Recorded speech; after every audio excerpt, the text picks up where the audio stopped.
আজকের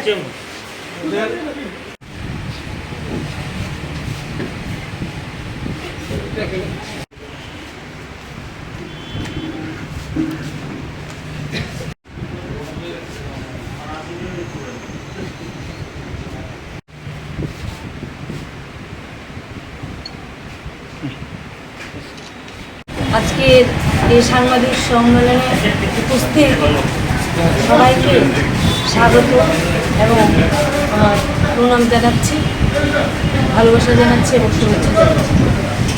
আমরা দীর্ঘ 6 বছর পরে এই টুর্নামেন্ট করতে চলেছি।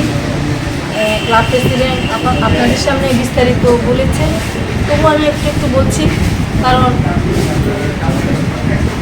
6 বছর ধরে এই খেলাটা একেবারে নেই বললেই চলে। খেলোয়াড়রাও এই খেলার সুযোগ পাবে বলে খুবই আনন্দে উৎসাহিত তারা।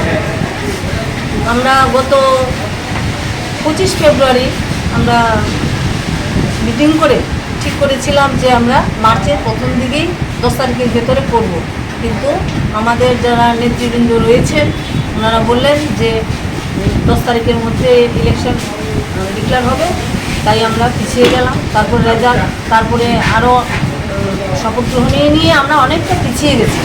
যাই হোক, আমরা এই খেলার জন্য আমাদের স্পোর্টস কাউন্সিল, যাদের কথা না বললেই না হয়, আমাদের স্পোর্টস কাউন্সিল সম্পূর্ণভাবে সহযোগিতা করেছেন এবং আমাদের উদীয়মান সংঘের প্রেসিডেন্ট, সেক্রেটারি এবং ক্লাবের সব সদস্যরা আমাদেরকে সহযোগিতার হাত বাড়িয়েছেন।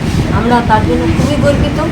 আমরা এখন শুধু একটাই প্রবলেম, যে কারণে আমাদের খেলাটা পিছিয়ে গেছে তারও কিছুটা কারণ আছে। গত 9-10 তারিখে জুনে আমরা দেখেছিলাম, কিন্তু বৃষ্টির কারণে আমরা অনেকটা পিছিয়ে গেছি।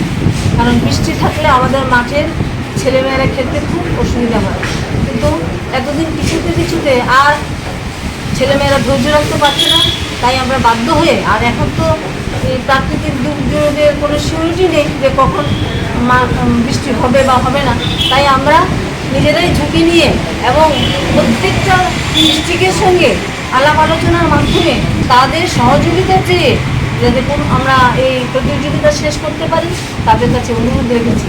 ওনার অনুরোধে এবং আমাদের অ্যাসোসিয়েশনের সবার সার্বিক সহযোগিতা, তাদের সহযোগিতা আমরা এগিয়ে এসেছি যে আমরা এই দিনটা ঠিক করেছি যে 29 এবং 30 আমরা ডে নাইট প্রোগ্রাম করব। আপনি একটা কথা বলেছেন যে অনেক বছর ধরে খেলাটা পিছিয়ে আছে, এর আগে কি আপনি রাজ্য সরকারের কাছে বা এরকম কোনো আবেদন করেছেন আপনাদের মাঠের ব্যাপারে বা খেলোয়াড়দের ব্যাপারে? অনেক ধরনের অসুবিধা আছে, আপনারা যোগাযোগ করেছেন? না, যোগাযোগ করার ব্যাপারটা ওই জায়গায় আসেনি। বিগত দিনে যারা এই খেলাটার দায়িত্বে ছিলেন, ওনারা যখন 2018-তে নতুন কমিটি হয়েছিল, যার উপর দায়িত্ব ছিল উনি একদম ইনেকটিভ ছিলেন। তারপরে আর একটা কথা কি বলবো, রূপক দেবরায়ের ব্যাপারে বিস্তারিত বলার কিছু নেই, পত্রপত্রিকা আপনারাই লিখছেন, আপনারা সবই জানেন। তার জন্য আমার এই ব্যাপারে আর বিস্তারিত ওনার ব্যাপারে বলতে আমার ইচ্ছা নেই। আমরা সেই জন্যই পিছিয়ে গেছি, আমরা টুর্নামেন্ট করতে পারিনি, কারণ ওনার হাতে ছিল। আর ফেডারেশন ওনাদেরকে চেনে, ওনাদের কথাই শোনে, আর আমাদের সব কাগজপত্র, তারপরে আমাদের society register, directory affiliation, sports council affiliation, তারপরে অলিম্পিক অ্যাসোসিয়েশনের এফিলিয়েশন, আমাদের সব আছে, তারপরেও আমরা বিট করতে পারি। যাই হোক, কিছুদিন আগে আমাদের অলিম্পিক অ্যাসোসিয়েশনের চেয়ারম্যান দিল্লিতে গিয়ে মোটামুটি আমাদের 3-4টা ইভেন্টের ওকে করে ফেলেছে, ওনারা টিম পাঠাতে পারবেন। আর হয়তো 2-3 মাস পরেও আমরাও সবটা করতে সক্ষম। 2023-এর 9 জুলাই আমাদের নতুন কমিটি হয়েছে। তারপর থেকেই আমার ব্যক্তিগতভাবে একটা উদ্দীপনা এবং আমাদের সবারই ছিল যে আমরা একটা চাই এমনভাবে একটা মিট করতে, যেন, কারণ এই খেলাটা মানে আমাদের সব কিছুই নির্ভর করে আর্থিক সহায়তার উপরে, আর্থিক সচ্ছলতার উপরে। কিন্তু আমাদের এটা অ্যাসোসিয়েশনটা গরিব অ্যাসোসিয়েশন, এটাকে এগিয়ে নেওয়ার জন্য আমাদের অনেক পরিশ্রম করতে হবে।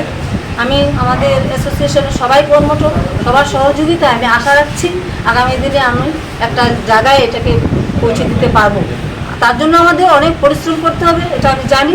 তবে আমি এবং আমাদের কমিটির সবাই এবং সামাজিকভাবে আমরা যাদের সঙ্গে জড়িত আছি, আমাদের উপরের এবং স্পোর্টস কাউন্সিলের সবার সহযোগিতায় আমি এটাকে একটা জায়গায় নিয়ে যাওয়ার চেষ্টা করছি। আপনাদেরও আশীর্বাদ বা ভালোবাসা থাকলে আমরা ঠিক পৌঁছে যাব আমাদের লক্ষ্যে, এই খেলাকে ডেভেলপ করার জন্য। হ্যাঁ, 6 বছর 2019-এ লাস্ট স্কুল।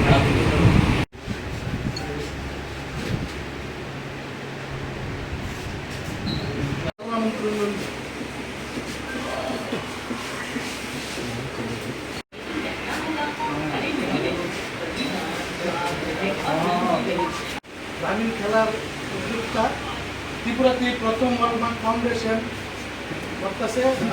আমাদের ভাই বোন বন্ধুদের সবাইদের কাছে অনুরোধ, কালকে পরশু আমাদের খেলা 2 দিন চলবে।